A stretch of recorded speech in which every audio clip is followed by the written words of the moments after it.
Algunas escenas de este programa han sido representadas, incluyendo la descripción de investigaciones realizadas en la escena del crimen.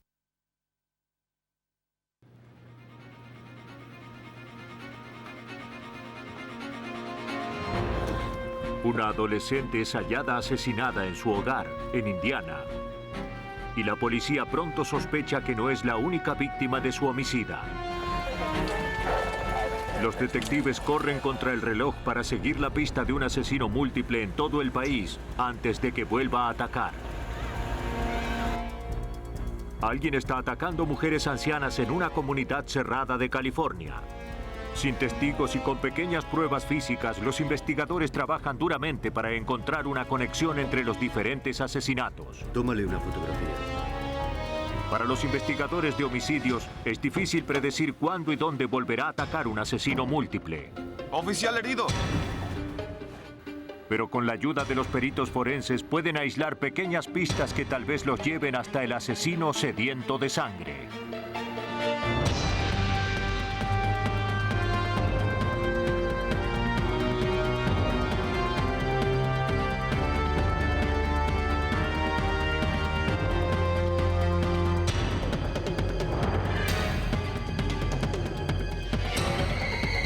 Nuevos detectives. Casos estudiados por la ciencia forense. Hoy presentamos Sed de Sangre. Algunos de los nombres que aparecen en este programa fueron cambiados. A una hora en auto hacia el sur de Chicago, en Griffith, Indiana, viven 18,000 personas. Personas que eligieron vivir allí por el estilo de vida tranquilo y el bajo índice de delincuencia. Hola, Wendy. El 13 de octubre de 1987, a las 7 de la tarde, Christine Gallagher, de 15 años, regresó de la escuela a su casa. No vas a poder creer lo que pasó hoy. Llamó a su hermana mayor, Wendy, pero no recibió respuesta. Wendy. Si bien la madre todavía estaba en el trabajo, Wendy tendría que haber regresado de la escuela hacía varias horas. Christine buscó en la habitación. ¡Dios mío, Wendy! Allí encontró tendido en el suelo el cuerpo sin vida de Wendy, de 16 años.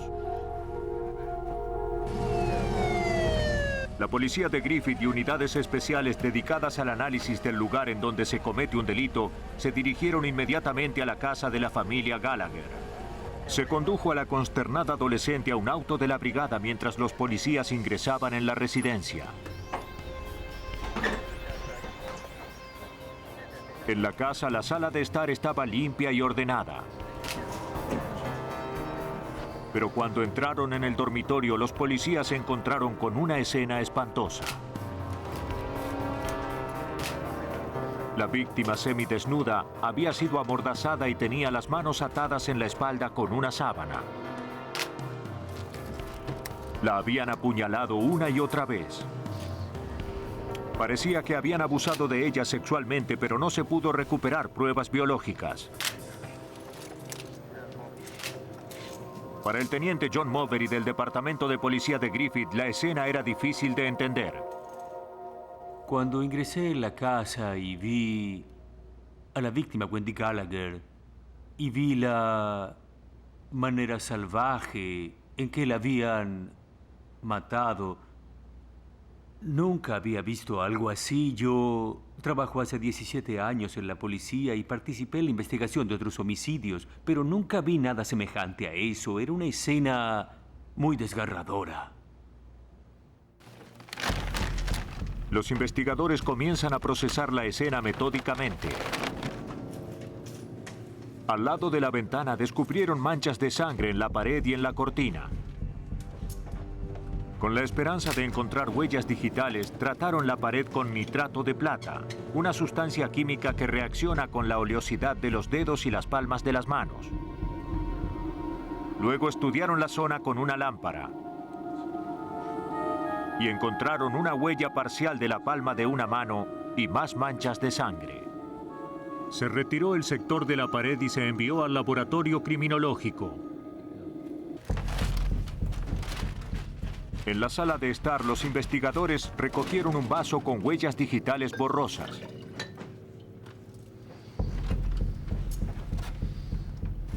También encontraron una chaqueta de jean colgada en el respaldo de una silla. Revisa todo. Revisaron los bolsillos y hallaron un permiso para conducir. Era de un adolescente que tenía domicilio en la zona. ¿Quieres encargarte de esto? En la cocina, los detectives encontraron el bolso de una mujer. No había ninguna identificación adentro. Mientras Christine continuaba respondiendo preguntas, uno de los investigadores le acercó el bolso que habían encontrado en la cocina. Veamos. Quiero mostrarte algo. Christine dijo que era de ella. Agregó que no recordaba haber visto el bolso de Wendy en ninguna parte cuando llegó a la casa.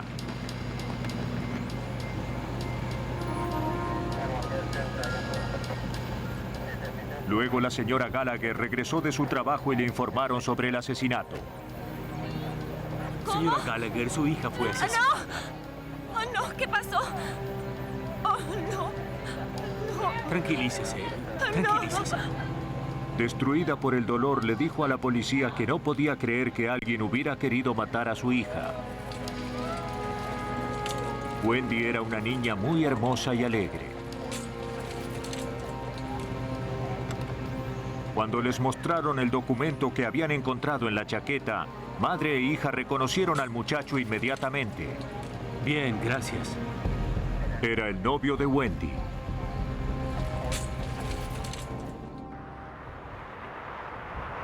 Con el objetivo de encontrar alguna pista sobre la identidad del asesino, los peritos del laboratorio criminológico del condado de Lake comenzaron a analizar las huellas recuperadas en la casa de la familia Gallagher. Comenzaron con el vaso con la huella borrosa. Cuando le echaron polvo negro, aparecieron dos tipos distintos de huellas.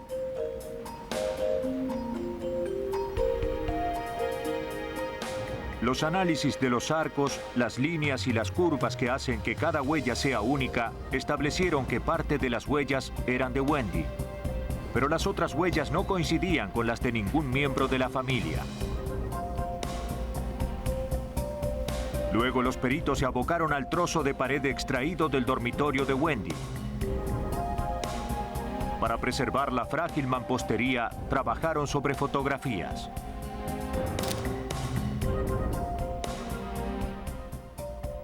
Una vez más, la huella parcial de la palma de la mano no coincidió con las impresiones tomadas a los miembros de la familia.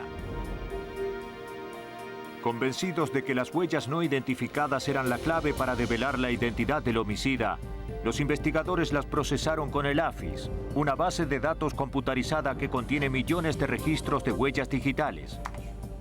Pero no hubo ninguna coincidencia.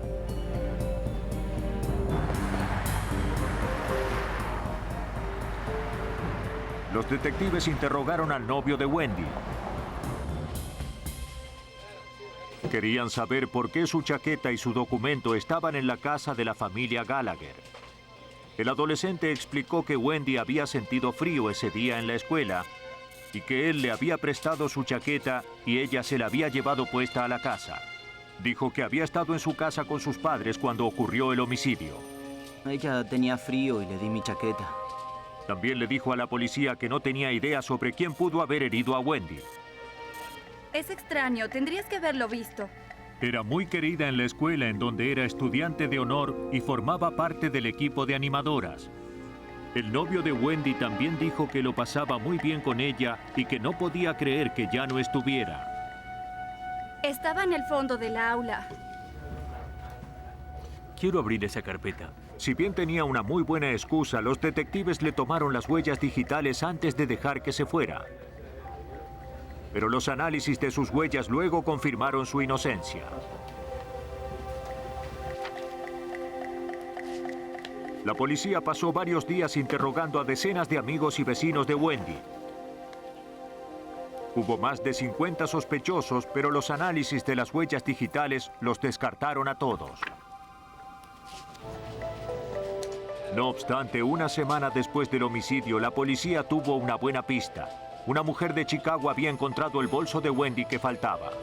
Tengo entendido que usted encontró un bolso que buscábamos. No sé cómo apareció, perdí el mío y lo encontraron y dentro de mi bolso estaba ese. La mujer explicó que le habían robado el bolso en un asalto. Tiempo después lo hallaron en un contenedor para escombros. Ella lo abrió y encontró el bolso de Wendy Gallagher con su documento en su interior. Luego supo sobre el asesinato cometido en Griffith. Iba caminando hacia mi casa y se detuvo un auto. La mujer dijo que se fue de su trabajo por la puerta trasera y un hombre de cabello y bigotes castaños salió de pronto de un auto azul. La tomó y la amenazó con un cuchillo. ¡No! ¡Socorro! Mientras luchaban, se detuvo un camión de reparto. ¡Socorro! Ante esa situación, el asaltante tomó el bolso de la mujer y huyó. Pero había dejado una prueba importante, un testigo que podía identificarlo y una conexión física con el asesinato de Wendy. Si mal no recuerdo, tenía cabello castaño.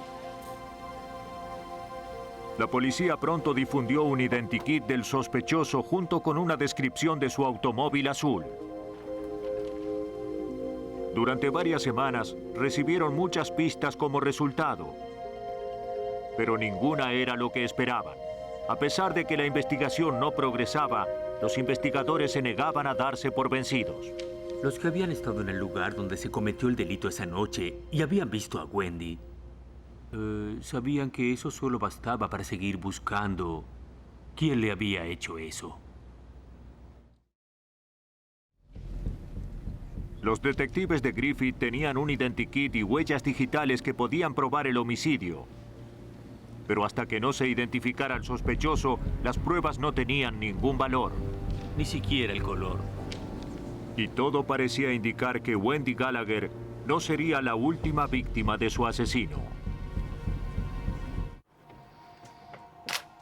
Habían pasado varios meses y no se había avanzado mucho en el caso de Wendy Gallagher, de 16 años.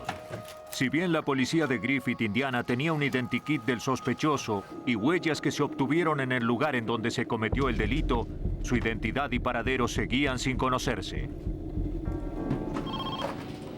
Carl Grimmer.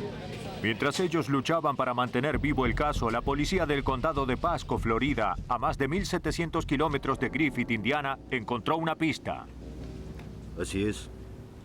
El modus operandi. Mientras se investigaba el homicidio de una niña de 14 años cometido en Florida, la policía del lugar creyó que una residente había descubierto una conexión con el asesinato de Wendy Gallagher que continuaba sin esclarecerse. Esa residente, Diane Collins, acababa de mudarse al condado de Pasco, en Florida, desde Griffith, Indiana. Cuando los detalles del asesinato cometido en Florida se hicieron públicos, Diane encontró inmediatamente similitudes con el homicidio de Griffith. Los detalles horrorosamente familiares la empujaron a comunicarse con la policía. Me sorprendió mucho el hecho de que se tratara de otra chica adolescente que fue asesinada en su casa después del colegio, como el caso de Wendy ocurrido donde yo vivía antes. La policía de Griffith no creía que una pista tan débil pudiera contribuir al esclarecimiento de su caso, pero no contaba con mucho más para seguir con la investigación. Le pidieron a los investigadores del condado de Pasco que le enviaran los archivos del caso. Según los informes policiales, en enero de 1988, Janet Clark, de 14 años, fue hallada en su dormitorio por su hermano poco después de las 6 de la tarde.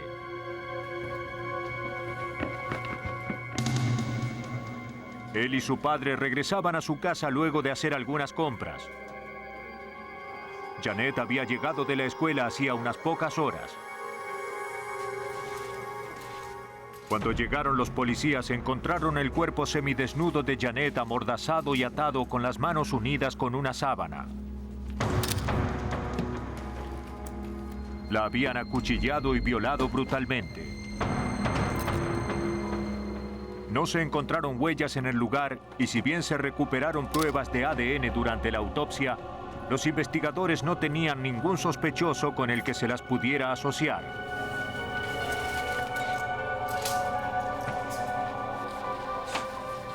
Pero ahora el detective de Griffith, Indiana, Carl Grimmer, se dio cuenta de que el instinto de Diane Collins pudo haber dado en el blanco.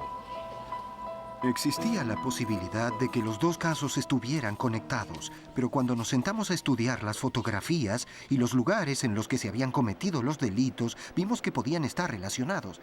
Hay que verlo, hay que ver las similitudes, tienen un gran parecido. Los dos departamentos que ahora creían que estaban tras el mismo asesino comenzaron a intercambiar información. La policía del condado de Pasco, Florida, intensificó su investigación. Una de las vecinas de la familia Clark recordó haber visto a un hombre en el vecindario aproximadamente a la hora del asesinato de Janet. Era la primera vez que lo veía. Describió su aspecto al dibujante de la policía. Dijo que se trataba de un hombre de entre 20 y 30 años, cabello oscuro y bigotes. Creía que el hombre conducía un Corvette último modelo de color rojo con matrícula de Missouri. Si bien la descripción del vehículo era diferente, la policía de Griffith no podía pasar por alto las asombrosas similitudes con su sospechoso. Pero la policía sabía que encontrar a un asesino que actuaba en diferentes estados sería difícil. En tanto no atacara otra vez, lo único que se podía hacer era esperar. Y la policía temía que la espera se prolongara demasiado.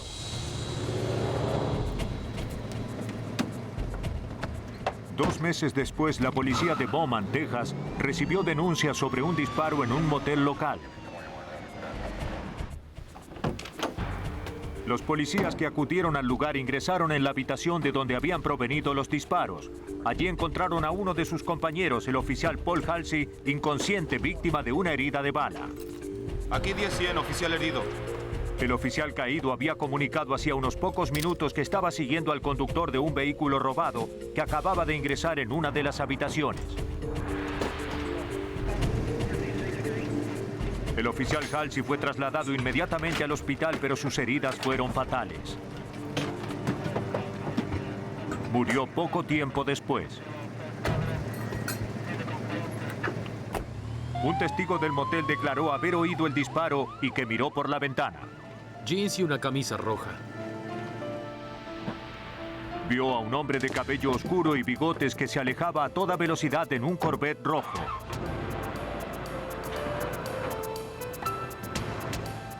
Se envió un mensaje general a los puestos de control sobre el auto deportivo rojo y a los pocos minutos se informó que se había hallado el vehículo.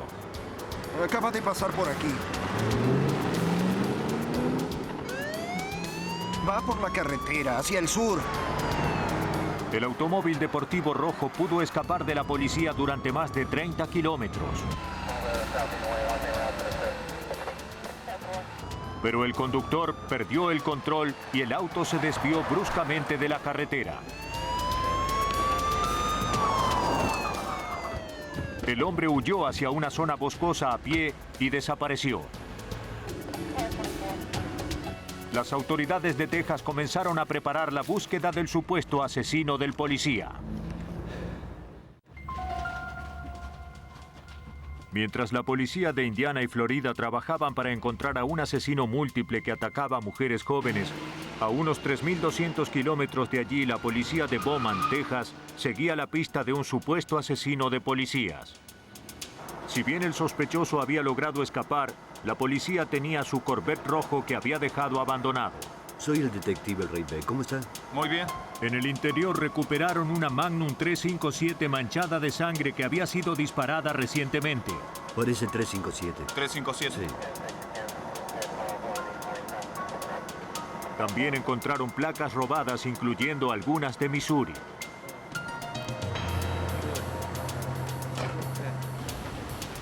Ahora su objetivo era encontrar al conductor.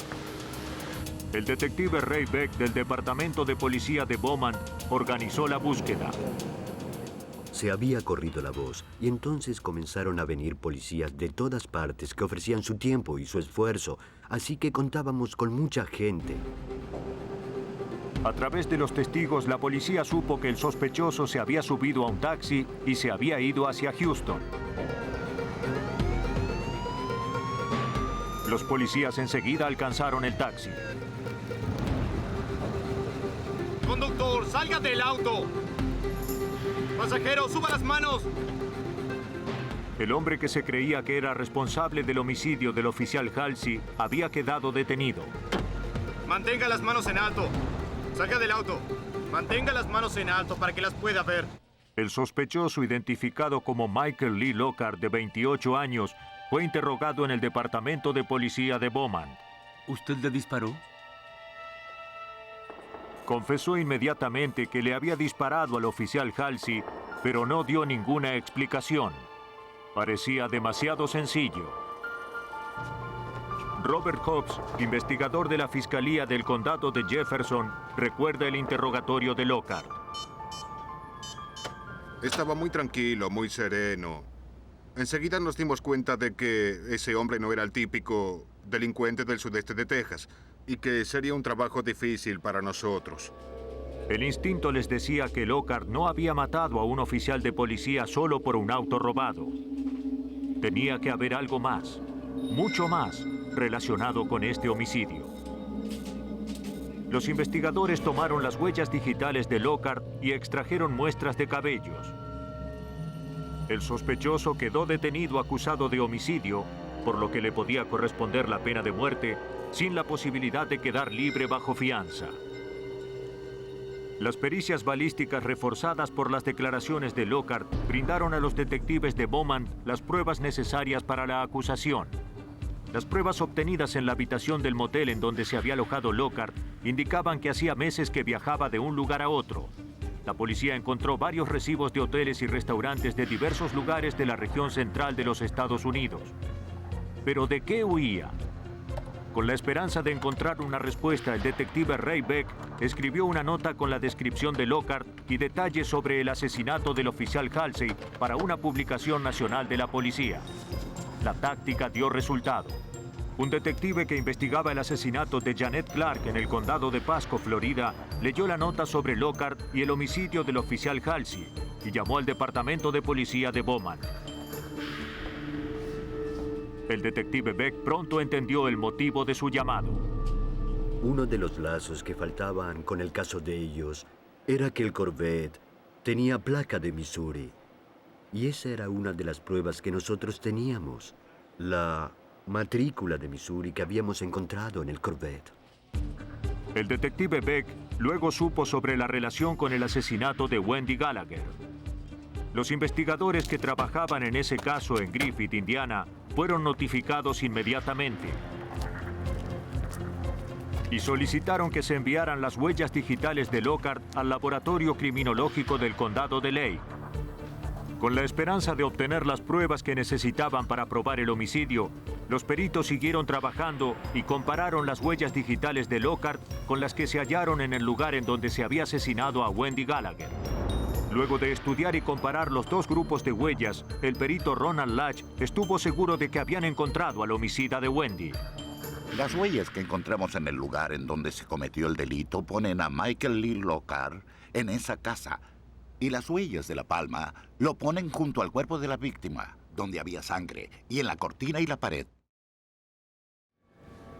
El 30 de junio de 1988, los análisis de ADN confirmaron que Lockhart había matado y violado a Janet Clark en Florida. Los tres departamentos de policía trabajaron juntos y establecieron una conexión entre tres homicidios que aparentemente no guardaban ninguna relación. En función de las pruebas, la policía cree que Lockhart viajaba por el país en busca de su siguiente víctima. Hubo un accidente. ¿Me prestaría el teléfono? Recorría el lugar en busca de víctimas jóvenes y vulnerables.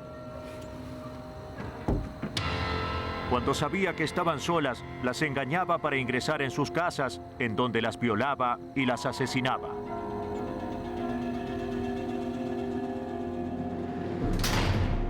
Michael Lee Lockhart fue procesado por homicidio en cada uno de los tres estados, y en cada uno de los juicios fue condenado a muerte.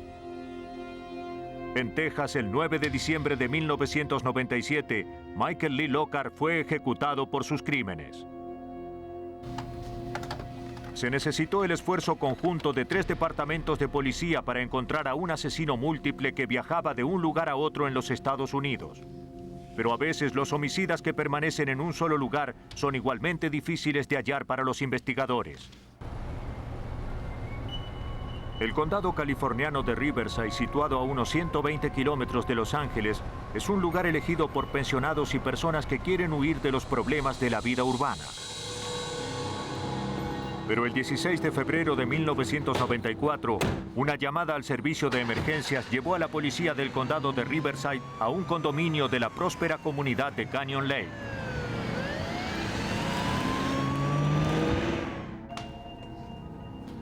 Allí los investigadores encontraron el cuerpo de Norma Davis, de 86 años, desplomado sobre un sillón.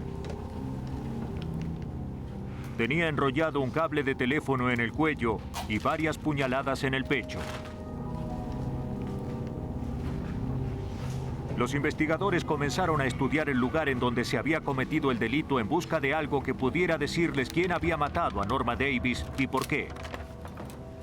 La causa no parecía haber sido robo. La víctima todavía llevaba un costoso anillo en un dedo. Es un anillo costoso. Algunos cajones estaban abiertos, pero no había indicios de que se los hubiera revuelto.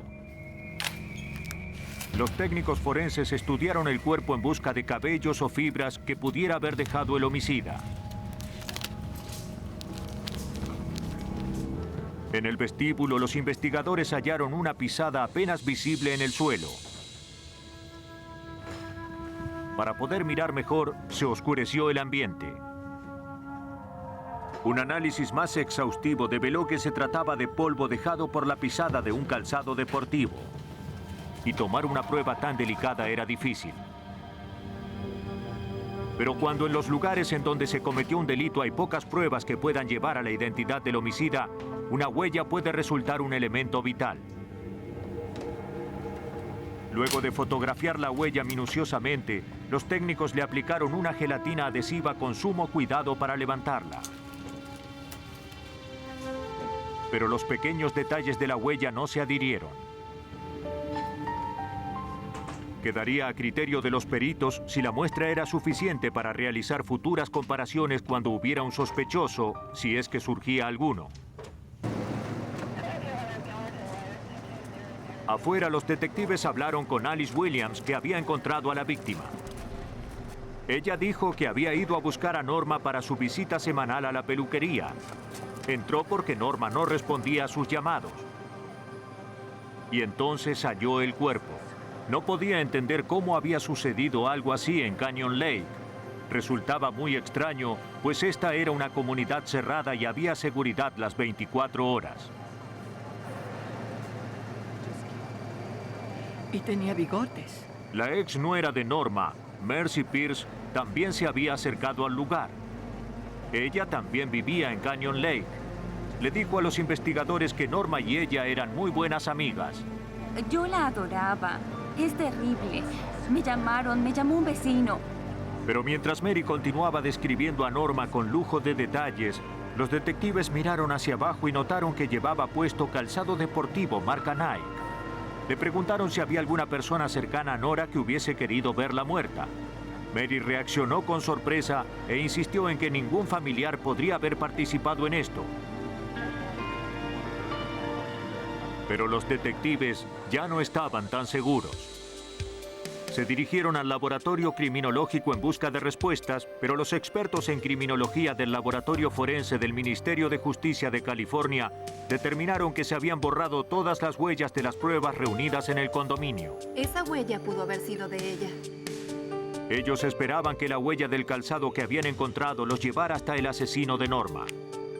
Para Ricky Elden Cooksey del Laboratorio Criminológico de Riverside, la prueba de la huella del calzado puede llevar a los investigadores por un largo camino.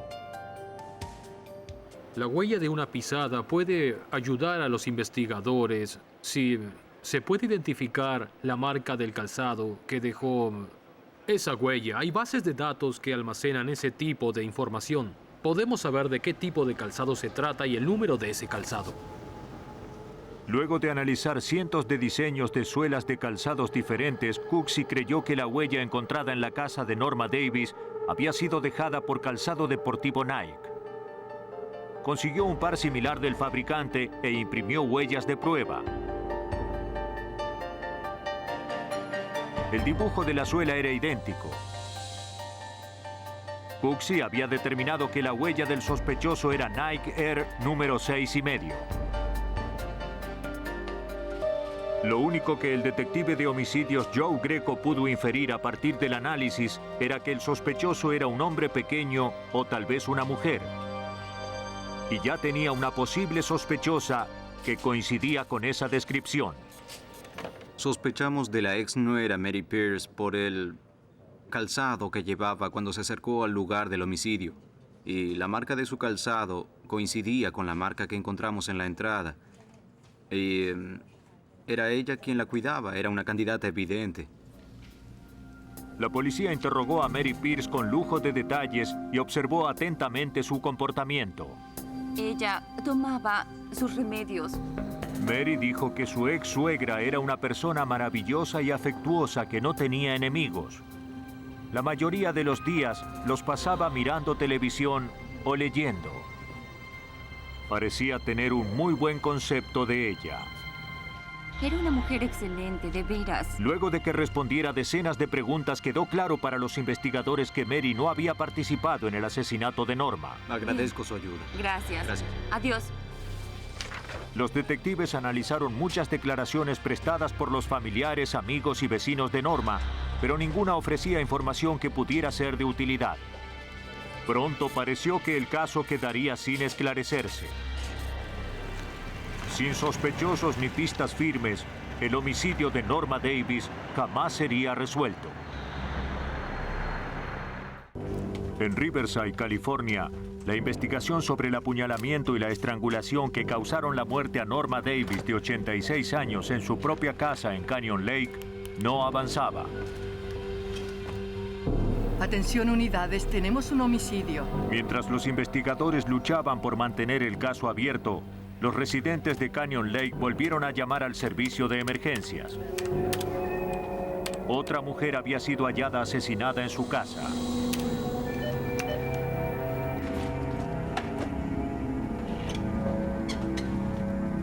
En este caso, la policía encontró a June Roberts, de 66 años, muerta en el suelo de la cocina.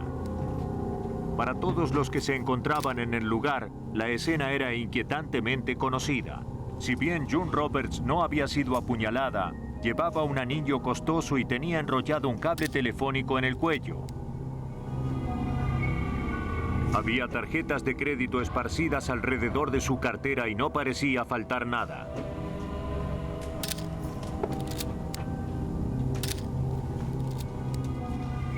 Para la criminóloga Elisa Mayo Thompson, era evidente que los asesinatos de June Roberts y Norma Davis estaban relacionados. Por el tipo de delitos, los dos fueron homicidios salvajes que se produjeron con un intervalo de pocos días en el mismo lugar. Eso nos hace pensar que pueden estar asociados. Los investigadores registraron la casa. Una Biblia llamó la atención de los detectives. Adentro había una lista de oraciones escrita a mano. El nombre de Norma Davis estaba en esa lista. Las dos víctimas eran amigas. Pero para el detective Greco, la relación con el homicida no quedaba clara. No obstante, podía estar seguro de una cosa. Un asesino múltiple estaba atacando a mujeres mayores en Canyon Lake. El caso en su totalidad era terrible porque no era algo que uno veía todos los días en la policía. Era un delito de mucha violencia y ese era solo el principio, no se detenía. Hasta el momento, el homicida había cometido pocos errores. Pero una semana después de la muerte de June Roberts, todo pareció cambiar. La hija de June Roberts llevó a la policía el resumen de una de las tarjetas de crédito de su madre.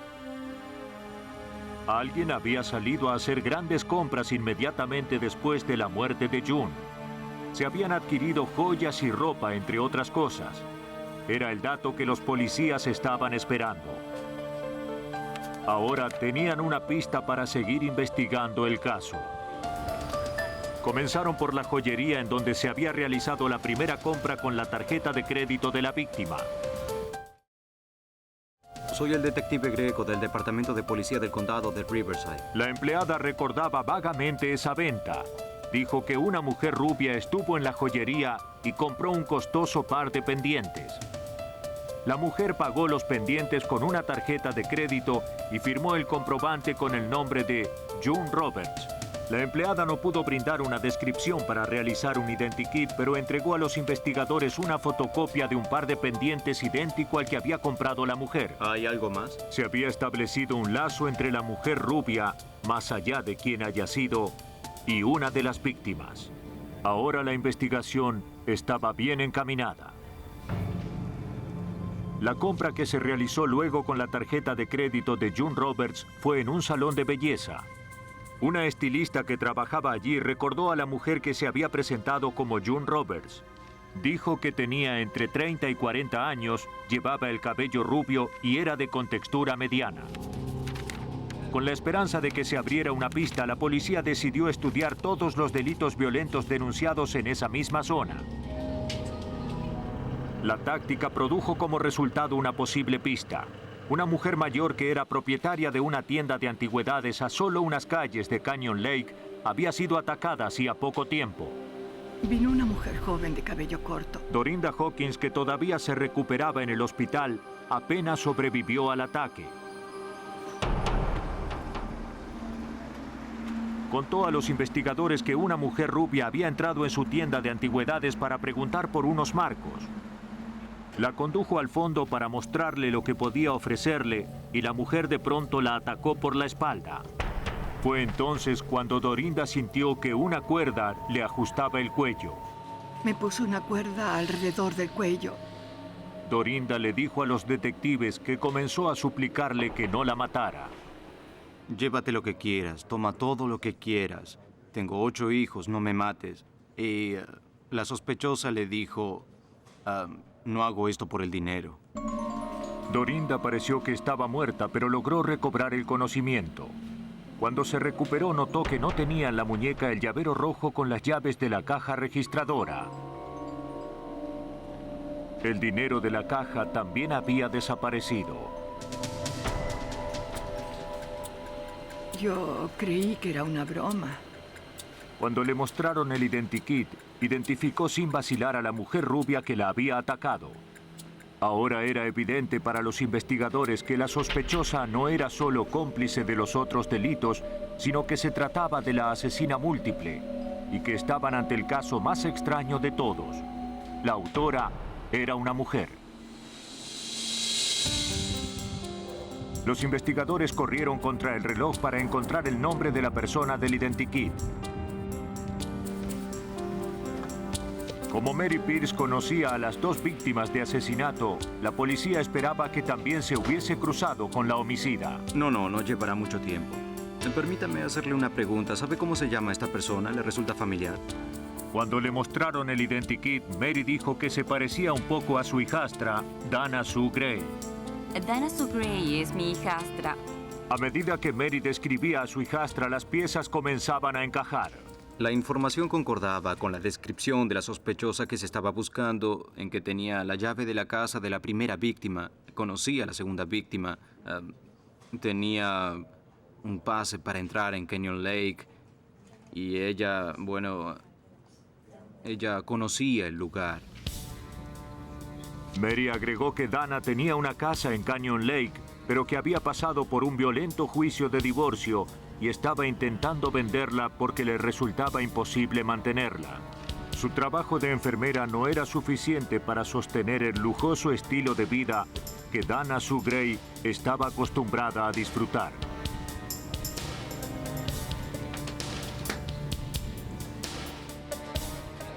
La identificación del identikit y la información brindada por Mary Pierce llevaron a los detectives a pedir una orden judicial para allanar la propiedad de Dana Sue Gray. Pero eso llevaría tiempo, y dada la tendencia violenta de la sospechosa, no se quería que tuviera la posibilidad de volver a matar. Policías secretos enseguida comenzaron a vigilar celosamente sus movimientos. Los investigadores del condado de Riverside continuaron analizando los antecedentes de Dana Sue Gray. supieron que estaba saliendo con un hombre que tenía un hijo llamado Jonathan Weaver, el mismo nombre del niño que había estado en el salón de belleza. Pero este Jonathan Weaver estaba inscrito en una escuela privada. Antes, los detectives habían buscado solo en los registros de escuelas públicas. Luego, esa misma tarde, uno de los oficiales siguió a Dana cerca de Sun City cuando ingresó en un banco. Ahora está entrando en el banco. Cuando se fue unos minutos después, se vio a Dana guardando una gran cantidad de dinero en efectivo en su bolso. Unas horas más tarde, la policía de Riverside obtuvo la orden de allanamiento. El detective Greco informó al equipo sobre los elementos de prueba que debían buscar cuando ingresaran en la casa de la sospechosa. Teníamos los recibos de los lugares en los que se habían hecho las compras. Así que sabíamos exactamente qué había que buscar. También había ordenado a los investigadores que tomaran todos los zapatos que encontraran en la casa, porque obviamente en el caso de la primera víctima teníamos la huella del calzado. En las primeras horas de la noche del 16 de marzo de 1994, los investigadores del condado de Riverside detuvieron a la supuesta asesina múltiple Dana Sue Gray. La trasladaron al departamento de policía de Riverside para interrogarla.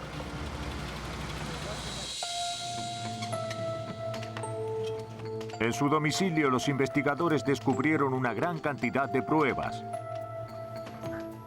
Encontraron un llavero rojo idéntico al que le robaron a Dorinda Hawkins en la tienda de antigüedades. También hallaron artículos similares a los que se compraron con las tarjetas de crédito de June Roberts.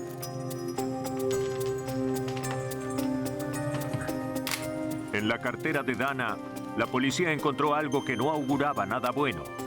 Había $1,900 en efectivo y una chequera a nombre de Dora B.B. El domicilio que figuraba en los cheques era de Sun City. Si bien el nombre Dora B.B. no decía nada a los investigadores, sabían que Dana Sue Gray había estado en Sun City más temprano ese día. Luego siguieron buscando en el dormitorio. Allí los especialistas en pruebas hallaron un calzado deportivo marca Nike. Las pruebas se enviaron al laboratorio criminológico. Dana comprende por qué está aquí, ¿no? En el departamento de policía, Dana Sue Gray se mostró calma y natural. Negó haber matado o atacado a alguien. Pudo haber sido cualquiera. Reconoció que utilizó tarjetas de crédito pertenecientes a June y otra mujer cuyo nombre no podía recordar, pero dijo que las había encontrado tiradas al lado de un contenedor de escombros. Me gustaría ver esos pendientes. Los investigadores tomaron los pendientes de Dana, que parecían ser los que se compraron con la tarjeta de crédito de June. Me resultan familiares. Cuando el detective terminó el interrogatorio para ir a analizar los pendientes, otro investigador lo estaba esperando afuera. Había habido otro asesinato. El modus operandi era idéntico al de los homicidios de Norma Davis y June Roberts. La última víctima había sido asesinada más temprano ese mismo día en su casa, que estaba ubicada en Sun City.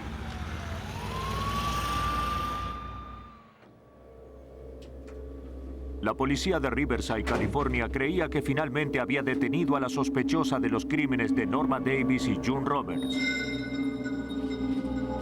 Mientras interrogaban a Dana Sue Gray sobre los homicidios, los detectives recibieron la información de que Dora B.B., una mujer mayor que vivía cerca de Sun City, había sido hallada asesinada. El lugar en donde se había cometido el delito tenía las mismas características que los otros homicidios de Canyon Lake.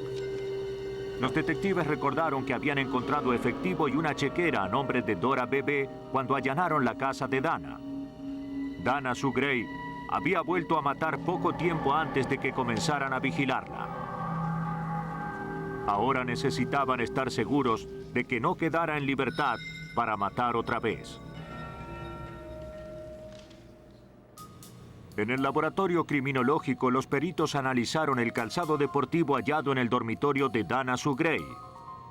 Era marca Night Air número 6,5. El mismo modelo y tamaño que la huella encontrada en el lugar en donde asesinaron a Norma Davis. Los análisis de las características que distinguen una huella de otra dejaron a los investigadores con pocas dudas de que fue el calzado de Dana Sue Gray el que dejó la huella en el condominio de Norma. Dana Sue Gray, incapaz de justificar todas las pruebas acumuladas en su contra, no tuvo alternativa y se vio obligada a confesar sus crímenes. Los investigadores del condado de Riverside creen que Dana Sue Gray cruzó todos los límites empujada por los problemas financieros que vivió como consecuencia de su divorcio.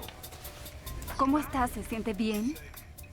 Enojada y envidiosa, eligió víctimas de buena posición económica, a veces extrañas, pero en su mayoría amigas y parientes, como blanco de sus crímenes. Para evitar la pena de muerte, Dana Sue Gray se declaró culpable de los múltiples asesinatos. La sentenciaron 2 veces a cadena perpetua sin el beneficio de la libertad condicional. Por lo general hay patrones en los asesinatos múltiples, aunque suelen ser difíciles de detectar. Solo el tiempo, la paciencia y la meticulosa ciencia forense pueden ahondar en lo desconocido y finalmente sacarlos a la luz. Pero en última instancia, es lo que necesitan los detectives para detener a los asesinos que se dejan llevar por su sed de sangre. Versión en español, Palmera Record.